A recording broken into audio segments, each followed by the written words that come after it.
Hey guys, and welcome to the fourth episode of Sent and Bent. Ethan's out climbing a mountain. It's 20 degrees outside in the snow. So it's just me today with Mike Rogers from American Suron and Dirty Bike Industries. He does a lot of really cool stuff, and he's on kind of the forefront on where I think moto is headed. So today we're going to talk about kind of the future of moto. And I think you've had a really interesting career too. I've purposely not asked you things when we were on the phone because you said you were the 3-time pit bike champion of Florida and all this stuff. Like, Yes. do you just want to go over your career in moto? I've been in the motorcycle industry my whole life. My first job was when I was 17 or 18. I raced motocross for American Honda, and just went from there. I got, mechanic and then eventually engineer in product development. It's probably a mechanic for 13 years. And then BRP headhunted me out of Atlanta. I was in a dealership in Atlanta. I was like a mechanic slut. I would go whoever paid me the most amount of money. Went to California, Arizona, all around, and whoever would pay me the most amount of money. And then they found me, and I started at BRP in the Sea-Doo division in '95, and then I started doing engine calibration about '98, and I've been a calibration engineer and product development engineer for them since then. But yeah, the pit bike thing was, I was way ahead of that. I was riding pit bikes, I mean, in the late '80s and in the early '90s, and by the time it came around about 2000, I had the setup. The bike was, and I just killed everybody. And not that I was that good of a rider, but the bike was just superior to anything But you were a anybody good felt. mechanic and engineer. Yeah, you're right. Yeah, I had suspension knowledge and engine, calibration and performance knowledge. Yeah, and then at BRP that we have a world class machine shop. I could make anything, build stainless tubing, bend anything, make anything, mills, lathes, whatever you want. So I could build everything, and people would walk up, what the hell is that?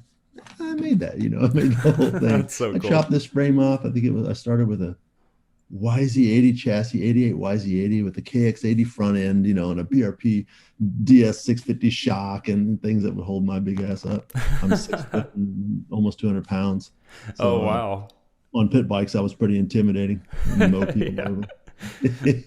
Seriously, but, that's awesome. What but kind of but that stuff was were fun, you? and I actually had a business then called Spade Innovations and Spade Racing with all the pit bike stuff that did pretty well until it just crashed in '08 when everything crashed.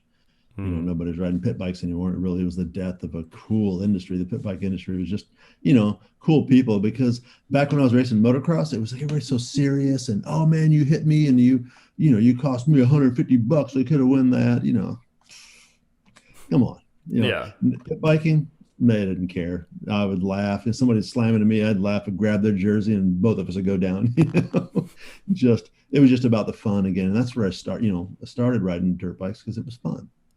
So it's nice to get back into it, and I've been riding, dirt bikes for since then. I don't think I've ever gone a year without a motorcycle in my garage, and usually 5 or 6 or 7 motorcycles are in my garage. Hmm. But then I saw the Suron, and I said, huh, and for a while I was like, yeah, it's a Chinese bike. I don't know, if it's worth it or whatever. But it was $3,600. So I put it on a credit card. Let's just see. Let's just see what it is. And I got it, and it was amazing. It was amazing. It was well thought out, well built. There's a lot of cheap parts on it, but it was super well built. And I got really enthusiastic about that. And electric. I've been in electric. I've done RC cars since NiCads, when you had to solder NiCads together, Hmm. and the speed controllers. And I've done flown airplanes and the quadcopters where you have to build everything. So I'm familiar with, tuning speed controllers and battery performance. I started when the LiPo, the first LiPo came out, and I caught stuff on fire. They would puff after one run and going, "Oh, what happened there?" Okay, I guess that's discharging too fast. So you learn. That's how you learn. That's how you guys learn a lot of times. You just try stuff and see if it works. Yeah, and then it breaks, and then you build it Yep. up bigger. Yep. Yeah, I kind of had the same thing with the Suron. My sister got one, and then we were actually, my wife and I were about to buy a house, so I wasn't about to spend 3.5 grand. But Right. then the day we closed on our house, I went onto Luna, ordered it, got it, and then I think I wrote it maybe 3 times and listed my 250 on Facebook. Yep. Right. It's just like it totally rekindled this love of dirt bikes. Like I grew Yeah. up, riding on my dad's handlebars when I was 3 years old, getting bloody Yeah. noses when we came down on wheelies too hard. Right. And I think I got my first bike was a PW50 when I was 5. Oh And I've just yeah. been riding ever Um, since. But it's like one of those things that you get to a certain point where you're like, all right, I'm not going to push it much further than this. I don't really care to get better or join races, or I just like going on trails with my dad and having fun. yeah. But then, so I'd been riding maybe like, I don't know, 5 or 6 times a year with Ethan, nothing crazy.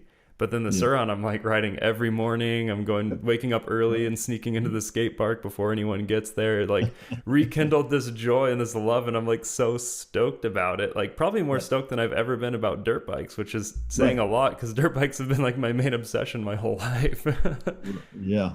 Yeah. The same thing for me. It's getting wasn't stale. You're still riding and having fun. But once I got on the Suron, yeah, it's a little bitty bike, but it's so cool. I don't know how to explain it, especially other people that haven't ridden it before. It's just I don't know, it's just different and it's cool. It's quiet. You can ride it anywhere you want, and nobody's going to complain about it. And there's lots of other good attributes to it, but it really took me back in, like to you, back into wanting to ride all the time. I get frustrated. Where at BRP there's called a compound. Some people probably know the compound. It's pretty known, especially in Florida. It's just acres and acres and acres of just redneck euphoria. People, I mean, big trucks, and I've actually seen a crane out there to get a truck out of a mud hole. Wow. They've got a whole Facebook page and say, man, I'm stuck at this coordinate. They come, people go pull them out and stuff like that. It's just crazy the stuff goes on out there.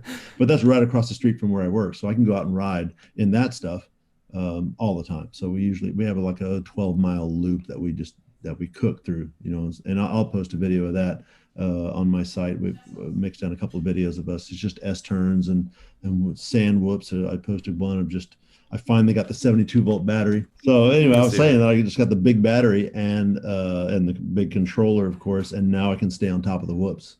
Because before with the stock power, you sort of, is it sand here? It's all sand. So you're dragging through it, just trying to get your speed. With the 72-volt battery, you can pop, pop, pop, and stay on top of the whoops. It's amazing. That is so cool. Yeah. Do you think that e-bikes will replace gas bikes eventually, or do you think there's still many years of gas bikes having more power and more fandom and Well, yeah, it's going to be a weird shift, sort of like if you look at the Zero and the Alta, the Red Shift, they were direct competitors to dirt bikes, and they didn't really they didn't cut the mustard. The batteries couldn't last. It was always a pain, and they didn't really compete with gasoline motorcycles. So I think it's going to be something different. It's going to be like this Suron. It's a different mentality. It's lighter. It's real quick, and it's just a different animal. And competing wise, in the Florida trail rider stuff, I can go through the woods like nobody's business. I can pass people right and left in the straightaways that get around me, but it's so light and nimble. I mean, the Suron weighs what, 120 pounds. yeah. So anyway, I think it's just going to be different. I think it will take over. I think it has to. California, it's going to really, really quickly. Yeah. And I just heard that the EU or the UK, in 9 years, they want to get rid of all sales of all gasoline engines in cars and everything. Yeah. So that includes, motorcycles and Yeah. dirt bikes. Well, I think Ethan and I talk about this a lot because we're always talking about what to build next. And more we start talking about what we can do with electric things, because it is going to get to a point where you can't really bring a gas bike to a track in California. Like already that's kind of happening. And a Yeah, lot of that's places are getting closed down because of the noise pollution and pollution.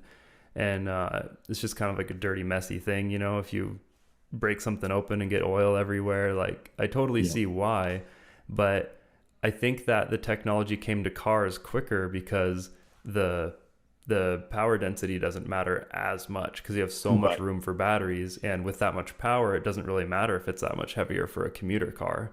Right. Like, still maybe not a race car is quite there yet, the technology, but with snowmobiles and dirt bikes and quads, you really need a lot of power in a small package if you want to Mhm. compete with a gasser. Right. And I think Yeah. that that will be a huge factor. Like the second, like even if it was times two, like if you the 72 volt Suron is about 20 horsepower, 25, something like that. Yeah. So Can be. Yeah. the 450 is, a modern 450 is like 50, 55. Right. So Right. if you want to compete with that, that's, already a solid doubling from even the high performance Mhm. aftermarket battery. Yeah. But it does fit in the Suron. And it Yes. does, even with the extra battery and speed controller, you're still around 120.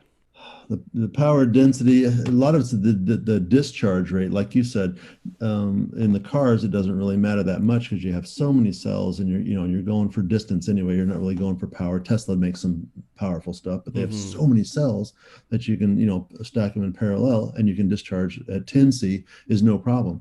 But we need cells that discharge at 40C or something like that, like an RC cell, Yeah. something that can just put it out for a bike. And nobody really makes that. They're getting there. Panasonic is making some cells, and of course, you can get lipols, you can get RC cells, but it's not that safe, especially for people who don't understand what the batteries are doing, Mm. how to charge them and how to discharge them and make sure they're matched and things like that.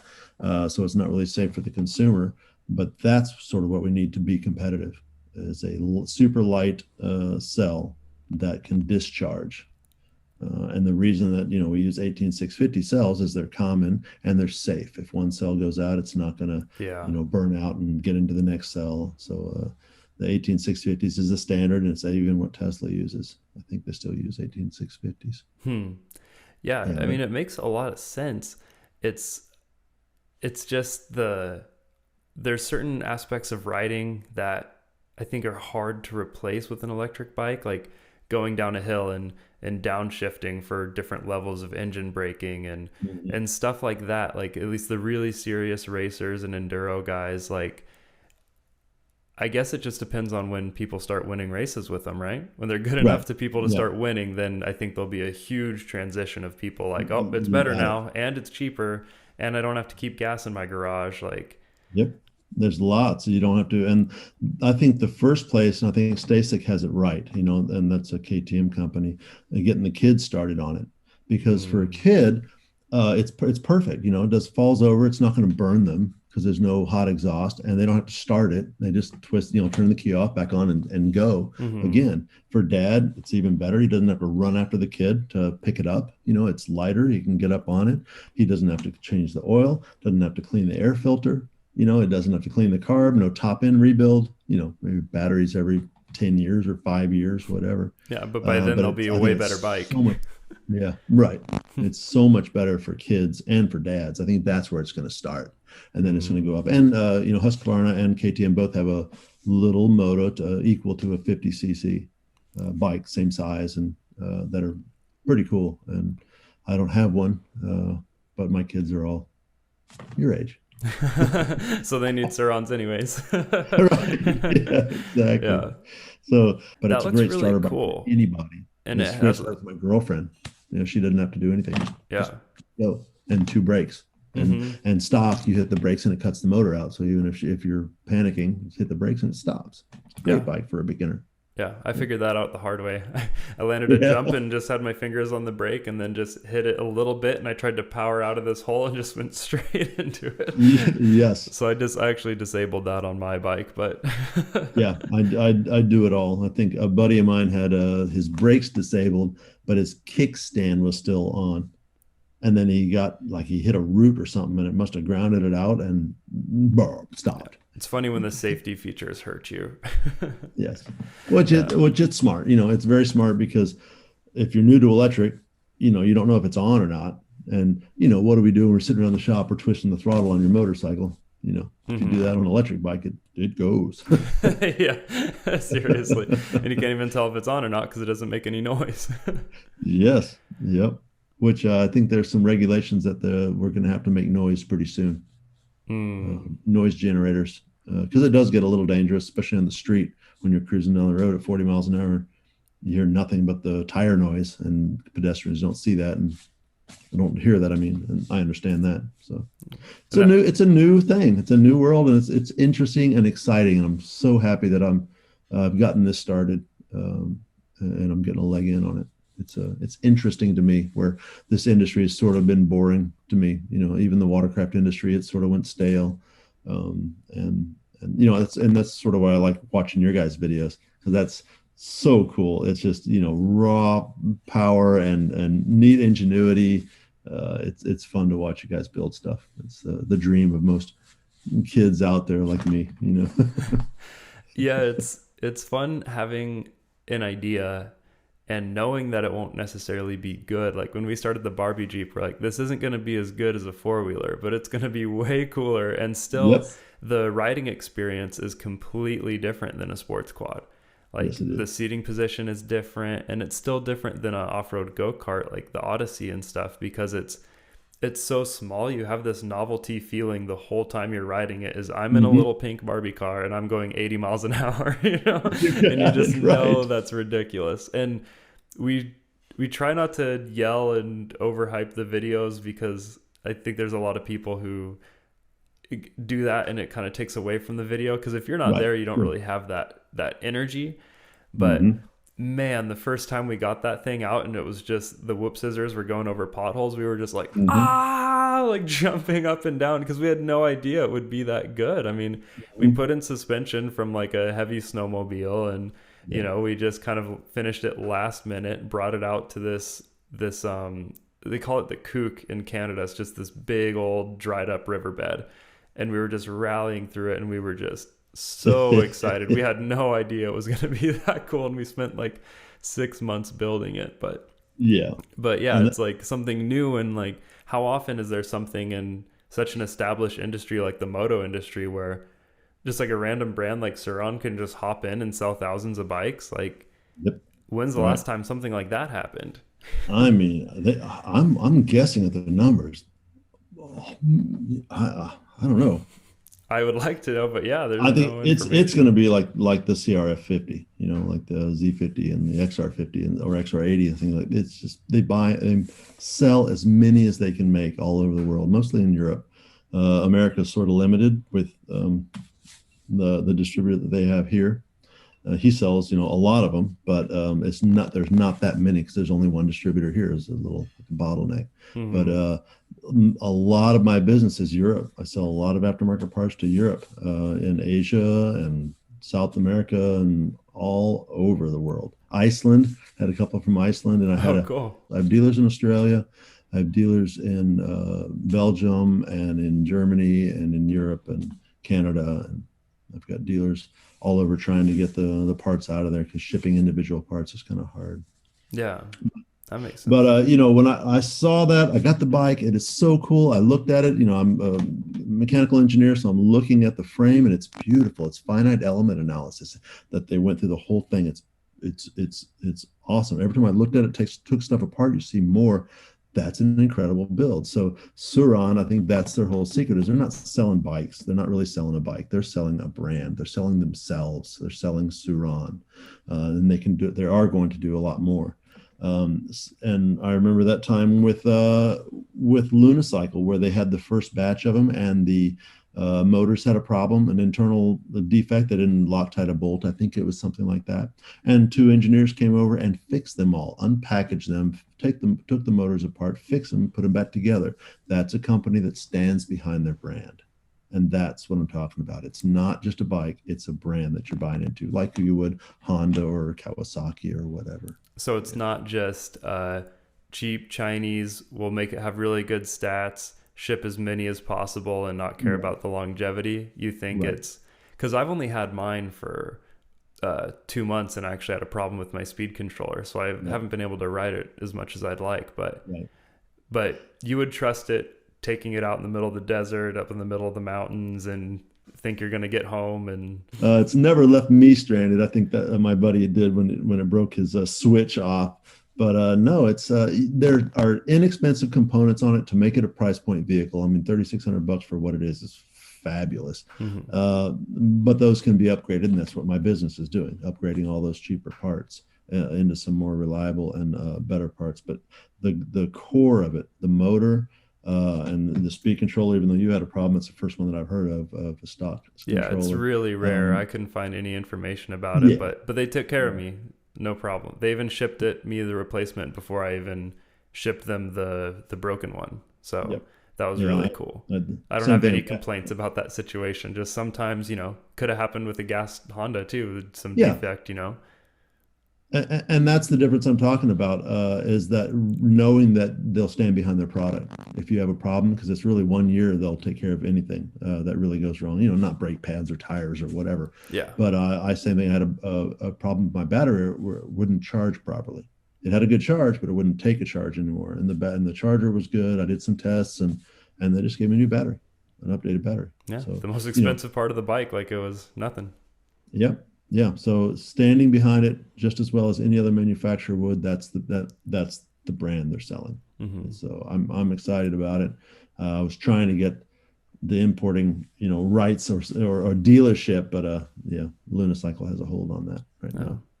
What are you doing with American Suron and Dirty Bike Industries? Oh, growing, growing. I think we're about a year and a half old, and it started with, okay, this rear fender sucks. Let me make a longer one. Hey, it worked really well. That was the Let me first make a one? couple more, and I put them on eBay and they were gone the next morning. I said, and I put about 10 of them on, gone in 24 hours. Oh, okay, I may have something here. Yeah. And it just grew from that. More and more and more parts. Every time I ride, if I break something, I make something better and sell it. So it's grown tremendously.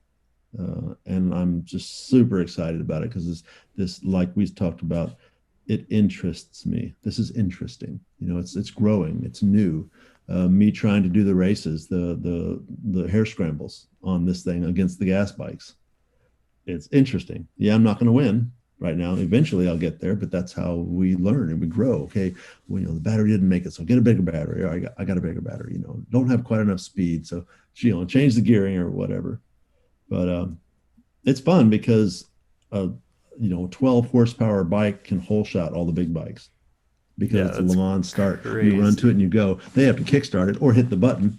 That's another half second while you're on Yeah. it. So I've whole shotted. I think I got second to the first turn this last time, but the first time I whole shotted to the first turn. Yeah. And you can never stall too. There's so many videos on YouTube of people just way ahead of the pack. They get into a tree section, stall it, and just get passed by 5 bikes. But Exactly. that's never going to happen on the Suron.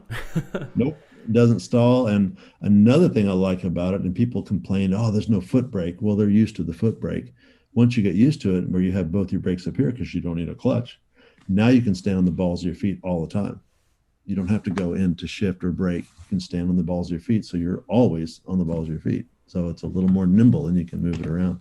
That was So the yeah. first thing I Googled when I got my Suron, actually, to see if they made an aftermarket foot brake, because I was Yep. wheeling and I went to hit my foot. I went a little too far and Yep. I was just flat on my back. And I was like, oh man, I should have really thought about that. It's just the first, I took it out of the box and just whoop, and then just Yep. right onto my back. I was like, geez, I got to get a foot brake. But I think you're right. I was going down just this huge hill. And it's funny, when you go up the hill, you think you're on a dirt bike. You got the Yep. power, you're, leaning in. It's like all riding like a dirt bike. And then you go down the hill and you're on a mountain bike. It's just like Right. you're getting a Yep. downhill mountain bike session. It's crazy because Right. you don't have that extra weight or that extra bulk.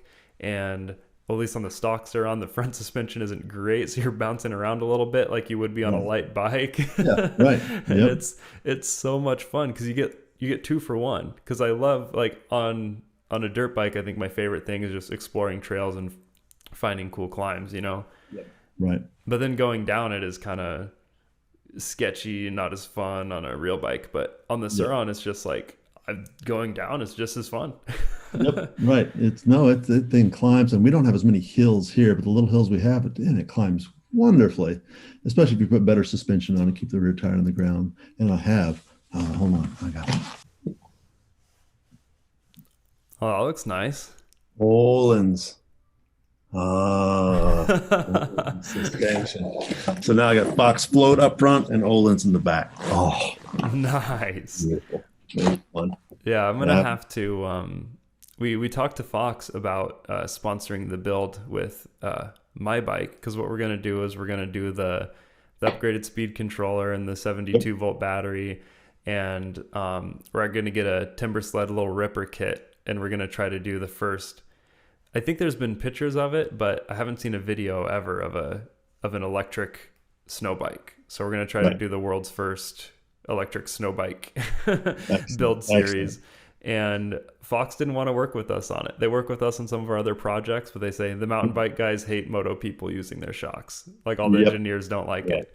I'm like, every time you look up Suron, it's this really popular bike, and everyone says get the Fox 40s. Like, how are they not tapping into that market? Well, I think they're afraid they're going to break.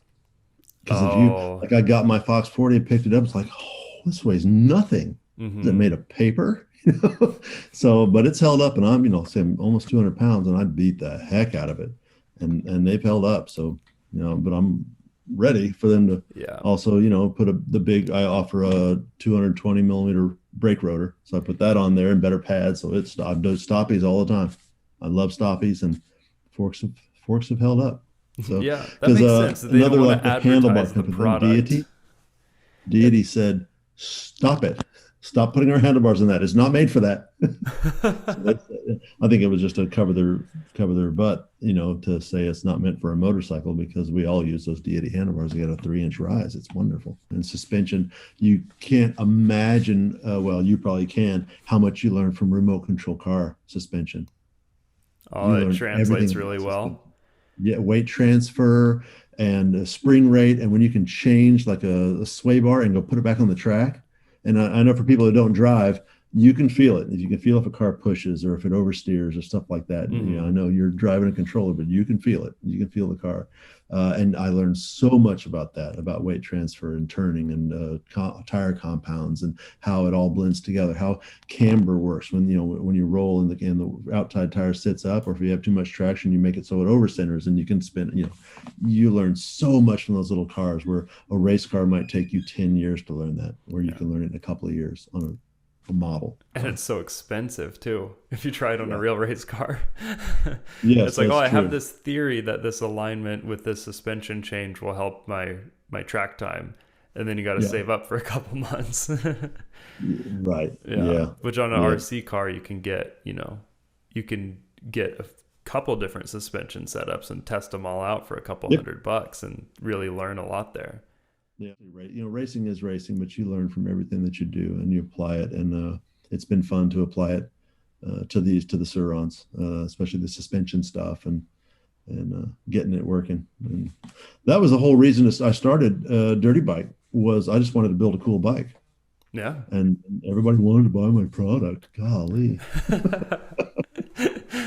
Yeah, that's I've been thinking, because Ethan and I talk all the time, because we get emails just pouring in every single day of people wanting to purchase just CAD files on our frames for our Power Wheels toys, Right. or like some kind of step-by-step breakdown literature of how to do it, or buying the carts themselves, obviously. And we even got reached out to a few manufacturers that said, hey, can we, you know, collaborate on something and make these go-karts with like little body frames and stuff. And that we just can't get too excited about, because it's such a novelty, and it's just so much work for something it's not better than a go-kart, it's not Right. better than a four-wheeler. Like Right.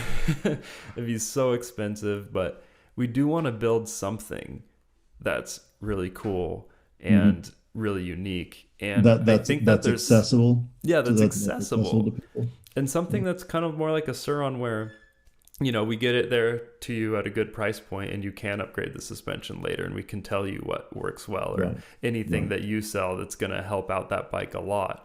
And I think that it would be cool to look into doing it with something like an e-bike, because we don't need to figure out how to build our own engine or Right. anything Right. ridiculous that we could never figure out on our own, just two people.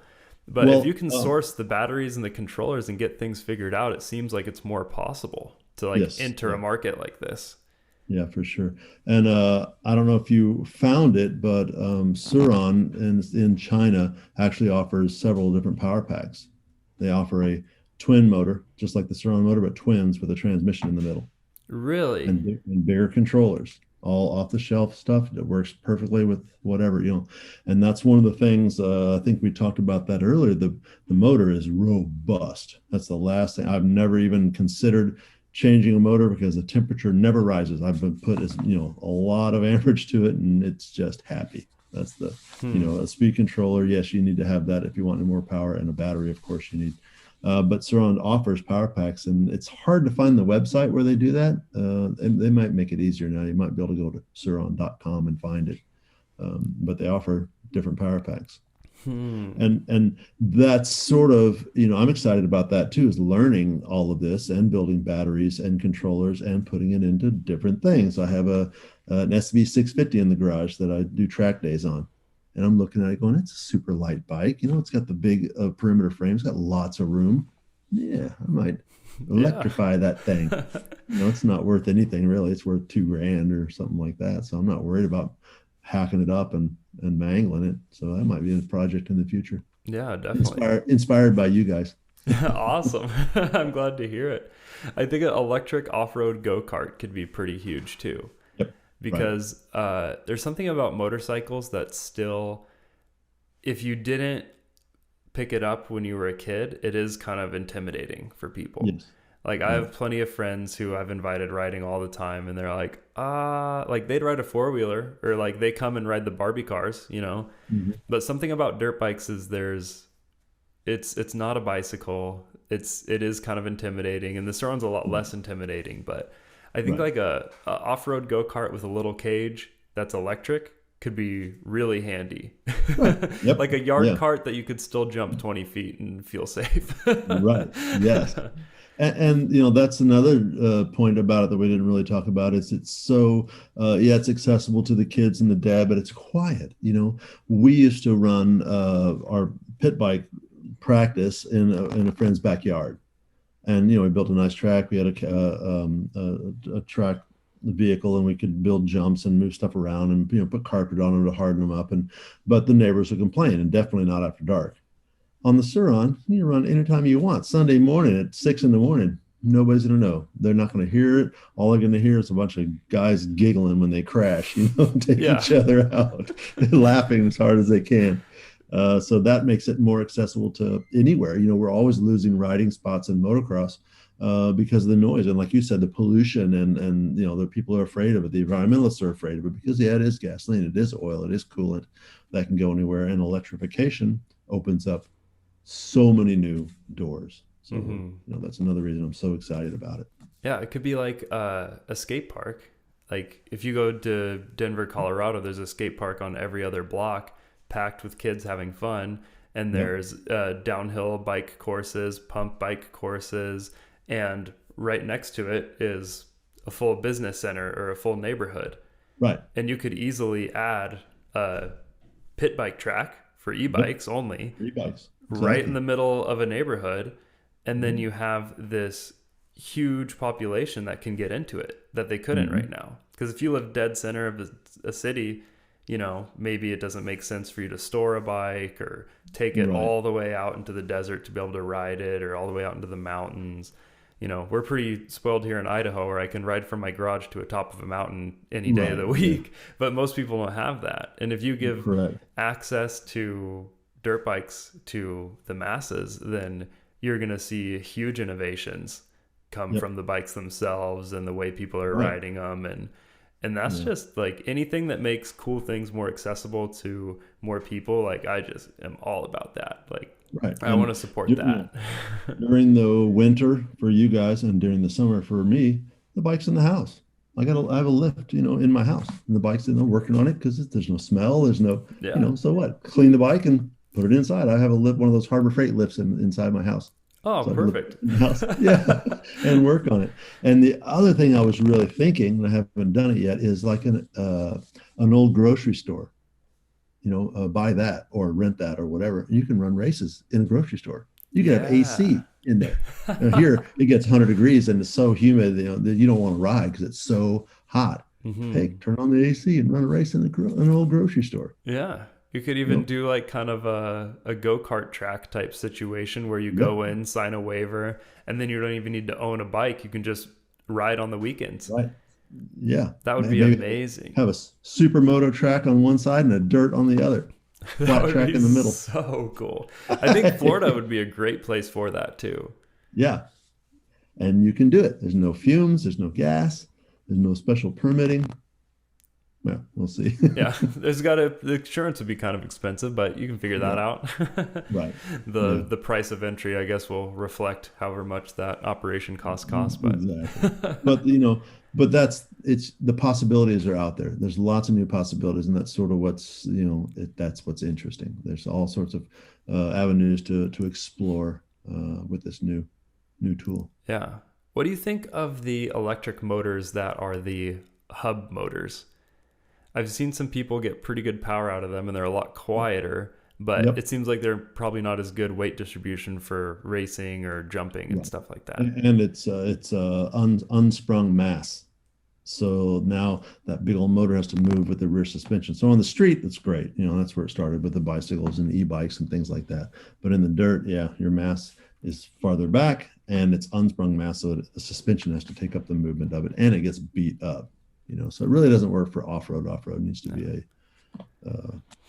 centrally located motor. So you don't think that technology could get lighter and stronger and be competitive? You think that the future would definitely still be keeping the motor in the middle of the frame and chaining out to the sprocket? Who knows? I couldn't imagine the power density of a lipo, 30 years ago. I couldn't imagine a little bitty battery like that could discharge so much. So who knows, with the materials that we have now, and then all of the, Elon Musk and all the money he's putting into the investigation, who knows what he's sitting Charlie in the chocolate factory. He's got his Yeah. Oompa Loompas working on all sorts of weird stuff in there. So who knows? I did see a guy in Australia put a hub motor in the front of a Suron and then the regular motor in the back. So it's four or two-wheel drive. I mean, Oh, so a it'd probably be small hub pretty good motor. for hill climbing, maybe? Yep. I've always thought like two-wheel drive motorcycles were really cool for, I've seen people use them for hunting and things Yep. like that if they're dragging firewood out of a, log road or something. Right. But definitely haven't seen anyone build one for performance. But I Right. think e-bikes could potentially be the first to actually do that. Yep. Once you get Yeah. the everything light enough. Right. And there's always been the problem of getting the power down to that front wheel. And I've seen, the chain drives that go down there and even hydraulic drives, which makes sense until you have an issue with the hydraulics. But Hmm. electric, you just run wires down there. Yeah, easy. So again, it's interesting and and I'm excited to see where it's going to go and how, I'm super stoked that you guys are getting into it because you're going to do some exploring and let the world see, what you're doing. Yeah. I'm super glad to help. I'll throw stuff in there if I develop a good power pack. Here it is. Stick this in something. Awesome. Yeah, Yeah. thanks for helping us out with the giveaway too. Oh, I no know problem that at all. No I know that problem at people all. are really excited about that because the so far we've given away a welder, a grinder, and a tubing bender. Okay. And we just randomly select a number. You just put in the numbers in Google, the first and the last, and then it just Yeah. selects a random number. And that's how we decide. And so far they've all been builders. So I think Hmm. our audience is people who the second they get a Suron, they're probably not even going to ride it without putting your parts on it. So Yeah, yeah, yeah. I know it That's adds good. this extra hype. I get to win the bike and I get to build it day one. You Like got that's it. pretty Right. Start exciting. building it. Yeah. Yeah, No, it's a definitely. good deal. Good deal. And I'm trying to, it's just so crazy. I don't do any advertising because I'm slammed. My production trying to keep up and I've done a good job. There's only a few things that are ever out of stock, but hoping you guys don't kill my sales. We will see. We'll I'll see. get I think the so much big that I can't one, keep up and then I won't be able to supply people and they get angry. the big one's going to be when we do the full build video. Yeah. But Yeah. we won't be able to do that until I get the battery and the controller. So it could be 2 months, it could be 6. I don't know. I wanted your professional opinion about this too. So when I do get the battery and the controller, Yep. I will have basically a whole Suron powertrain to put in to anything I like. Mhm. What do you think we should do with that? Oh boy. I've thought about this a good bit because same thing. I'm thinking once I develop a power pack, what am I going to put it in? Hmm. Um, and I'm a big fan of overpowered stuff, like you guys are. Yeah. Uh, to skip back, I built like a little 300 jet ski, and we put a 720 engine in it, so it was almost 100 horsepower, and nobody could stay on it. I mean, it was fun just watching everybody try and fall all over the place. All right, you're next. Drink a beer, go.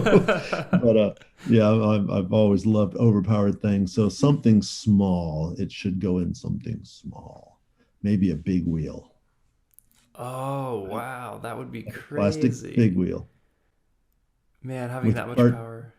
You could drift around your neighborhood and no one would even know you're there. Yep. Which Suron sent me a video of something like that. I don't know if it's public, but I'll send Hmm. it to you and see what you think. Okay. That sounds amazing. And then I was Hmm. also thinking, the fat tire bikes. Here we get a lot of snow. If I Yep. could beef up the frame of a fat tire bike or just get a Suron frame and just put wider forks and a wider swing arm on it, Yeah, yeah. then it could be really fun for rallying up like the groom snowmobile runs and stuff. You can Hmm. only be on hard packed. It's still going to be too heavy to float on top of the snow. Yeah. But, and then maybe that would do decent in the sand as well. I'm not really sure. Yeah, it probably would. Yeah. It's a lot of times I'd like a little bit wider tires in the sand, but when you get on the hard pack, you don't, once you Yeah. start getting tires wider and wider, it pushes and it sticks and Yeah. the bike's not loose under you. You get on the gas, bike goes straight, it doesn't turn.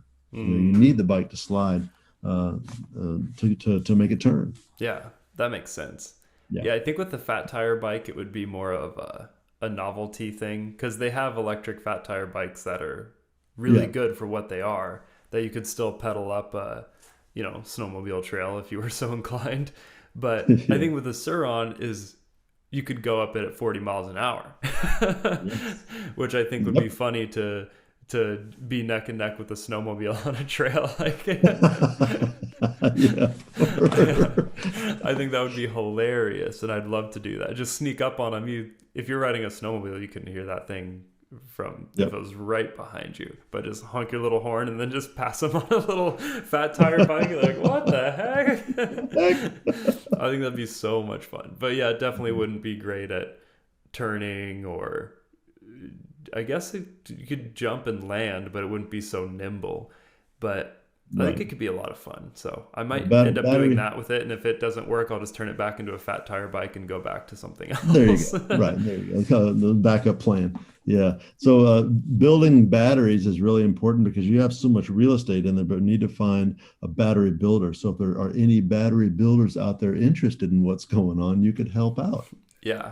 and work it out. If you want to sell your stuff, Yeah. talk to him. Our emails will be in the description if you guys got Yeah. some ideas Right. for us. Yeah.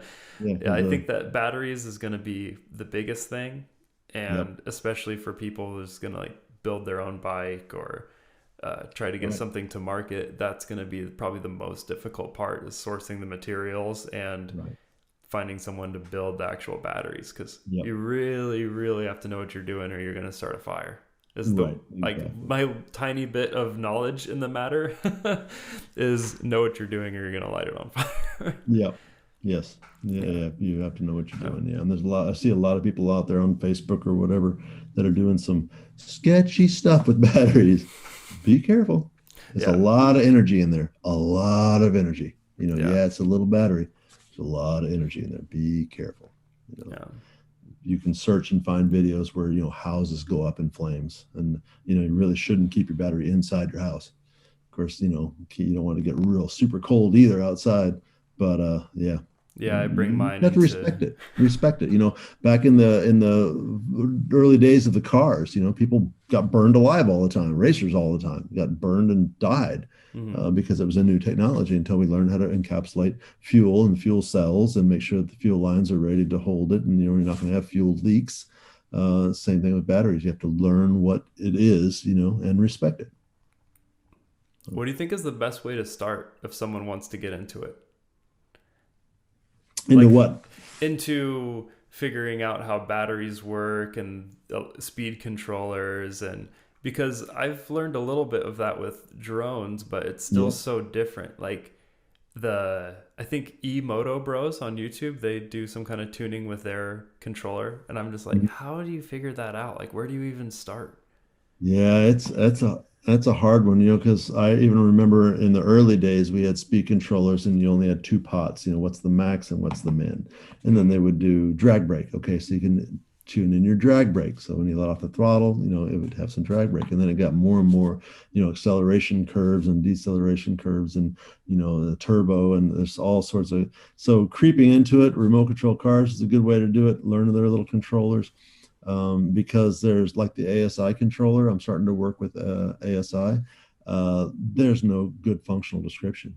It's horrendous. I did engine management system calibration for Bosch for 15 years on car engines and the watercraft engines, fuel injection systems, and their functional description. Yes, 1,200 pages of logic, but it's all laid out in there. You can find what the function does, how it interacts with the other functions, and what each label does. It's really described well. mm, But they have a team doing that. These controllers, not so much. The ASI is more complicated than any controller out there. The BAC 4000 and the 8000, mm. but there's no good documentation.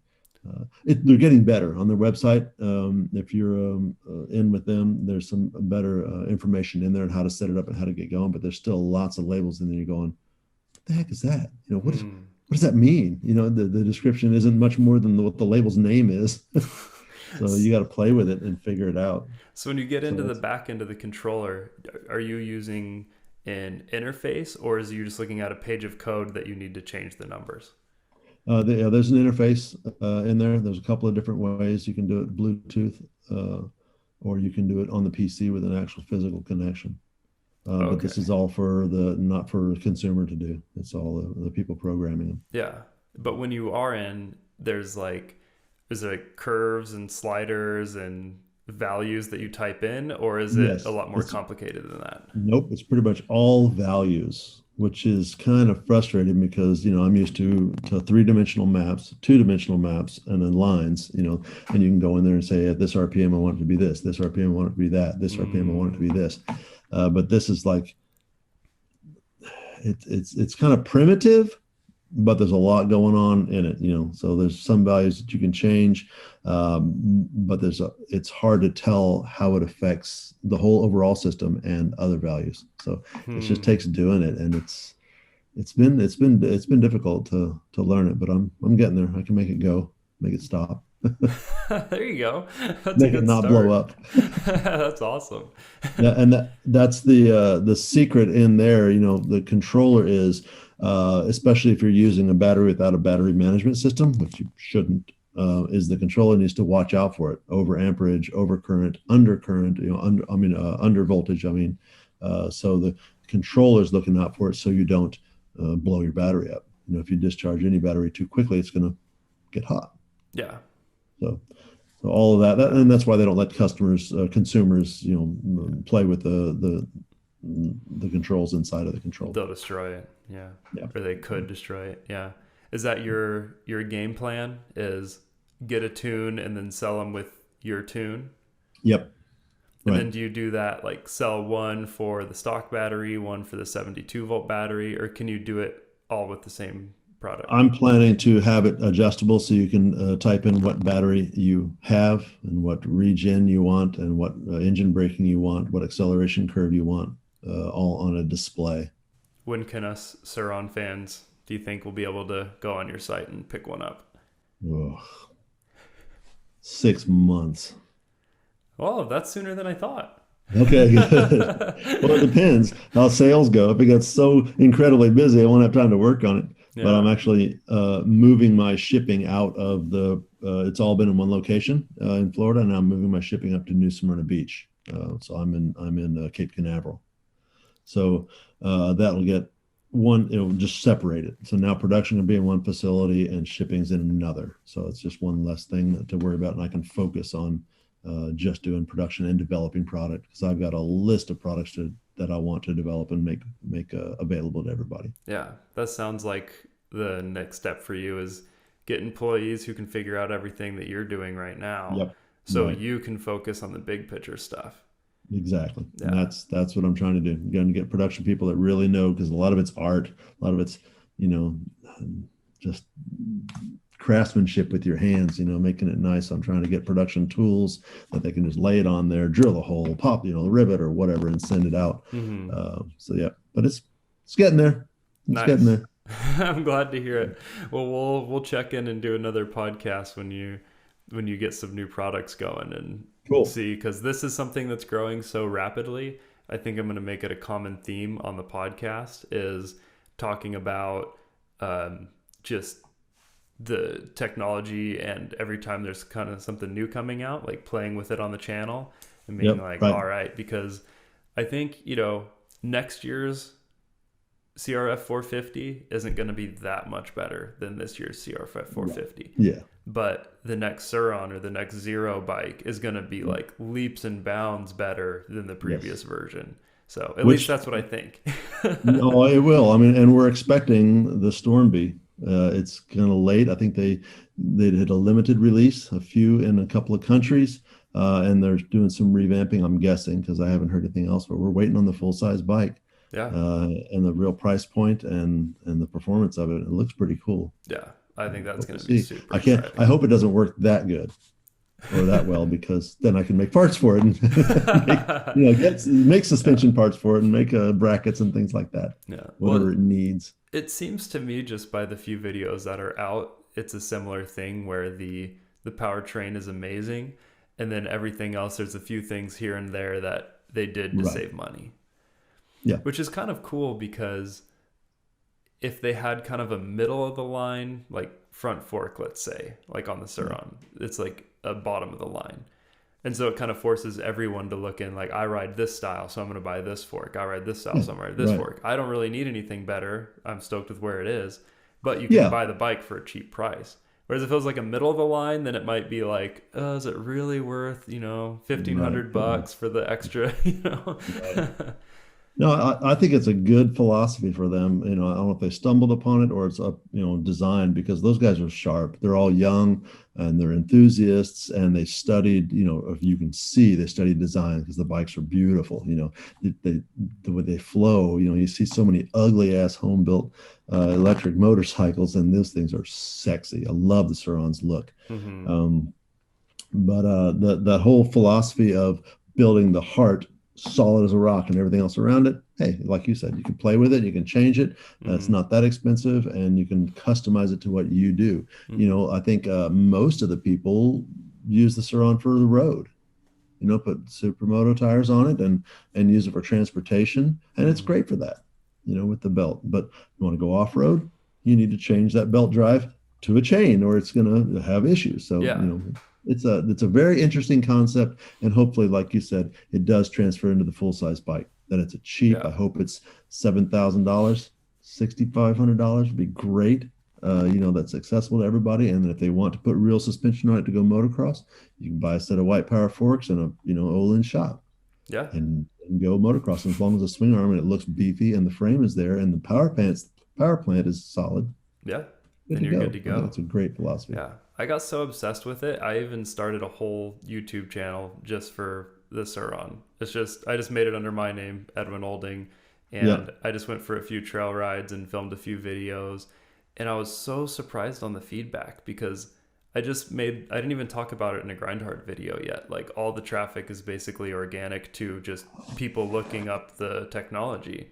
Yeah. And Right. there's every single comment is someone wanting to buy one, someone who just bought one, or someone who's had one for, a year and have been loving it. Yeah. But like hundreds of comments just on a random YouTube video. And then the Facebook groups and like getting a gauge of the Suron community. There's even like YouTube videos of meetups in California where you see like 50 of them all together. And they're all Mm-hmm. Surons for the most part, like some other Yep. e-bikes thrown in there. But it's Right. like, it's hard to get a gauge on the community, but it's there and it's strong, and they're all Yeah. enthusiasts. No one's like, oh, I have one. I ride it sometimes. Yep. Right.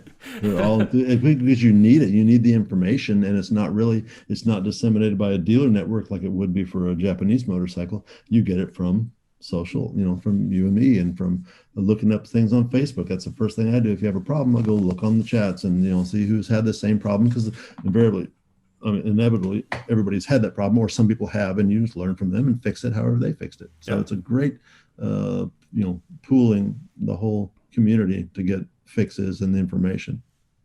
Yeah. It's cool. That's awesome. Interesting. Yeah. Do you have any shout outs? Where can people get a hold of you and see what you got? Yep. American Suron is my website. It's the sole distributing for DB, or Dirty Bike Industries parts. If you're interested in becoming a dealer in your city, you don't have to be a Suron dealer. You can just be an electric bike enthusiast. You can go to become a dealer on the American Suron website and become a dealer. It's pretty cheap to buy in, and pretty good margin on the product. But welcome it. I'm growing too. I'm Awesome. having a good time. Yeah, definitely. Thanks for your time. This has been awesome. No worries. It's very nice to talk to you. Yeah, you too. All right. We'll talk to you soon.